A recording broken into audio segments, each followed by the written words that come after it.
ของกินอาหารแรงอาหารสวยส่วนลายปลาแก้มพ่อแม่พี่น้องเอ้ยเนาะนี่โอ้โถ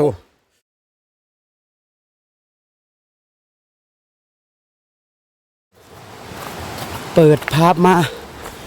พ่อแม่พี่น้องเนาะโอ้โถอยู่บนป่าบนดอย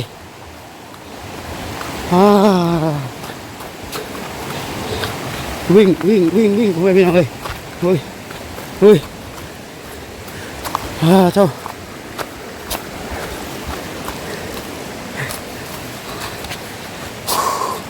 เมื่อยนี่พ่อแม่พี่น้องโอ้ยโอ้ก่อนอื่นก็กราบทักทายสบายดีเนาะพ่อแม่พี่น้องอุ้ยโอ้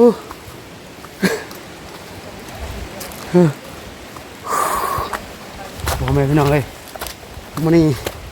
พาพ่อแม่พี่น้องมาหาอยู่หากินพ่อแม่พี่น้องเนาะหาปลาตามธรรมชาติ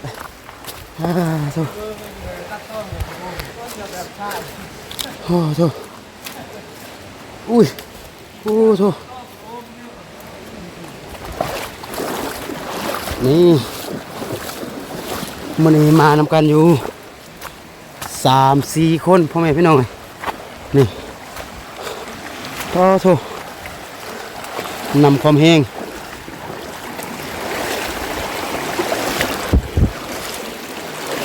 โอ้โห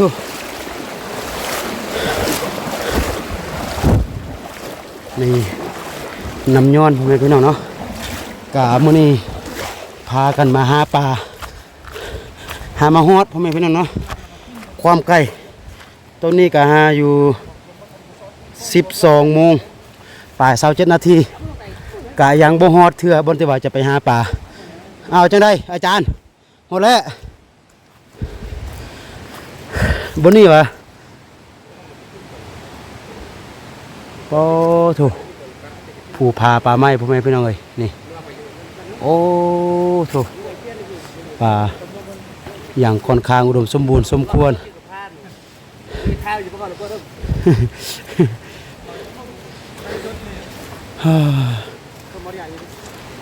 สุดยอดอีดีโอ้คือจะมีปลาลายพ่อแม่พี่น้องเอ้ยนี่โถเป็นน้ำย้อนไม่น้ำย้อนพ่อแม่พี่น้องเอ้ยเนาะกะบนนี้เขาจะกะเกี่ยมตั้งแต่เริ่มบนนี้เนาะเริ่มตั้งแต่บนนี้เมื่อเดี๋ยวค่อยลุ้นน้ำกันว่าสิได้หรือบ่ได้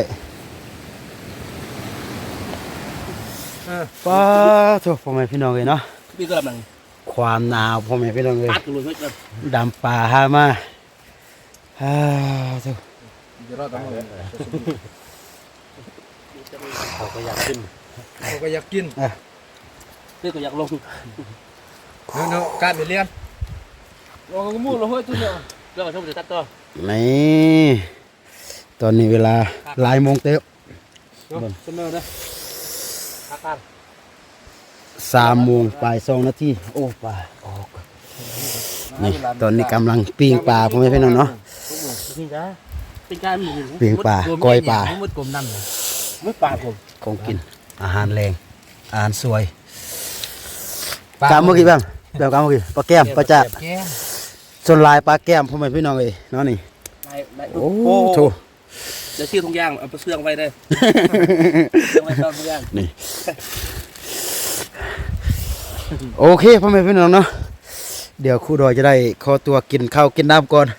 แต่ว่าตอนนี้หนาวปลาโถนี่สุดยอดเลยปลาโถพ่อแม่พี่น้องเลยเนาะ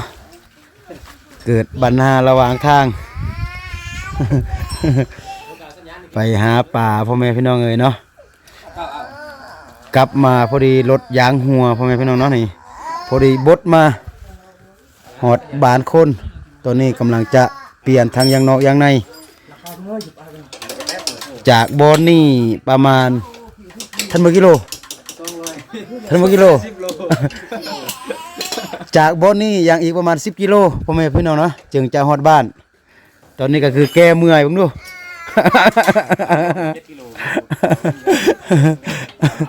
ปัญหาระหว่างทางพ่อแม่พี่น้องเอ้ยเนาะบ่ดีแล้วติยังนอก็โอ้โอ้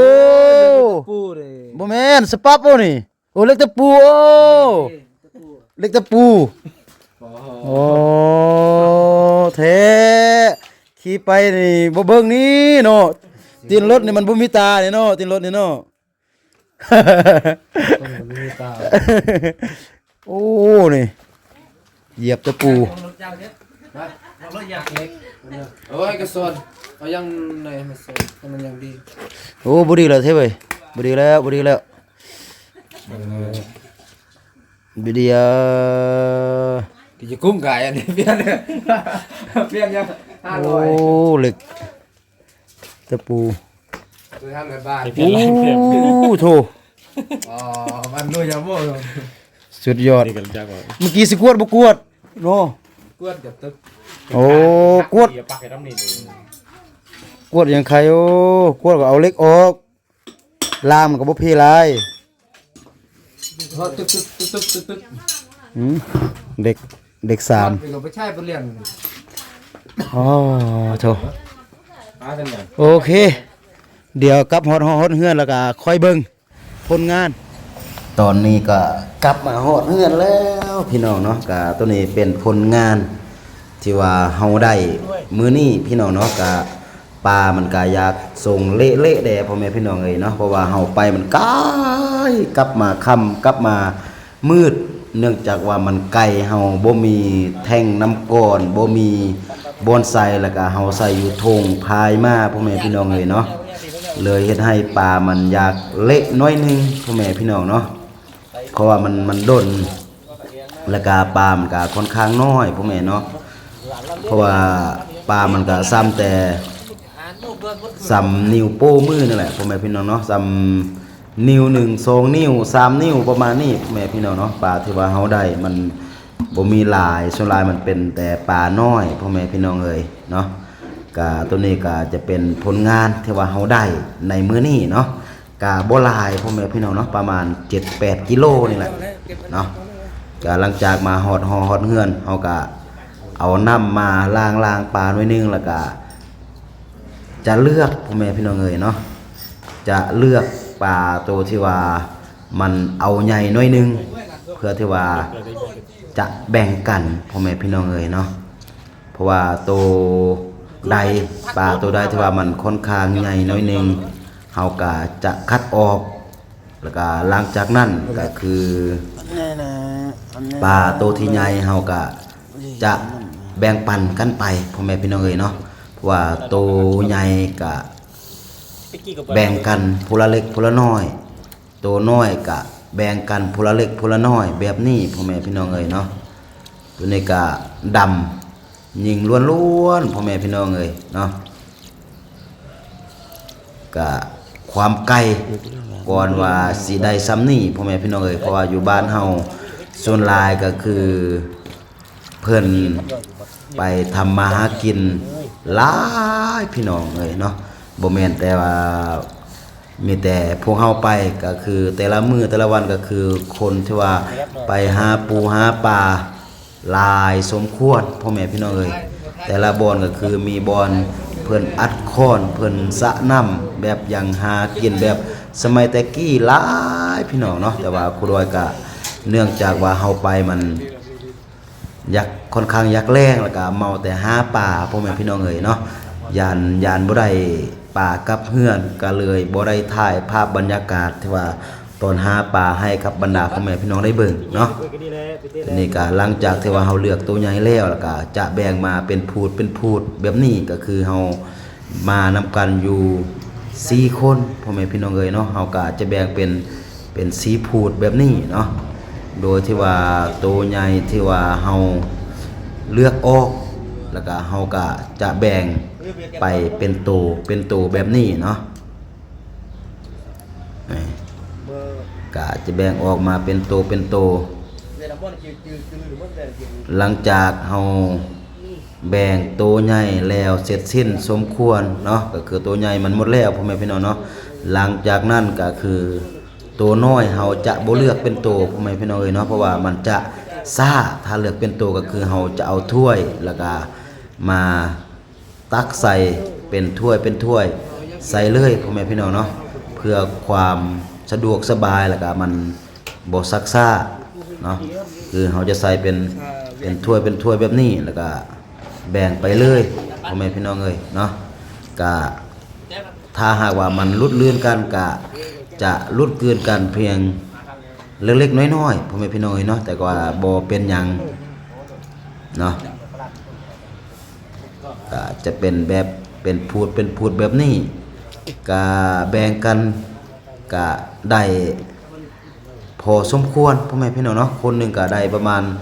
โลนึงหา2โลนี่แหละเนาะตามที่ว่าครูดอยเบิ่งเนาะถ้าบ่ฮอด2โลก็อย่างน้อยนึงนั่นแหละพ่อแม่พี่น้องเอ้ยแต่ว่ามันเป็นปลาน้อยแต่ว่ามันเป็นปลาแซ่บพ่อแม่พี่น้องเนาะเป็นปลาแกมเนาะสุดยอดปลาที่แซ่บที่สุดอยู่แถวเขตเฮาก็คือเป็นปลาน้ำยอดนั่นแหละพ่อแม่พี่น้องเอ้ยเนาะเพราะว่าปลามันจะมีน้ำที่ว่ามันแซ่บแล้วก็น้ำที่ว่ามันบ่แซ่บปลาน้ำจืดเนาะบางบ่อนมันจะจางแบบนี้หั่นน่ะเนาะแต่ว่าปลาน้ำยอดเนี่ยเป็นปลาบ่อนที่ว่าเพิ่นว่าเป็นปลาที่ว่าแซ่บที่สุดในบรรดาเขตบ่อนครัวอยู่พ่อแม่พี่น้องเอ้ยเนาะก็ดึกดื่นสมควรก่อนที่ว่าจะมาฮอดเฮือน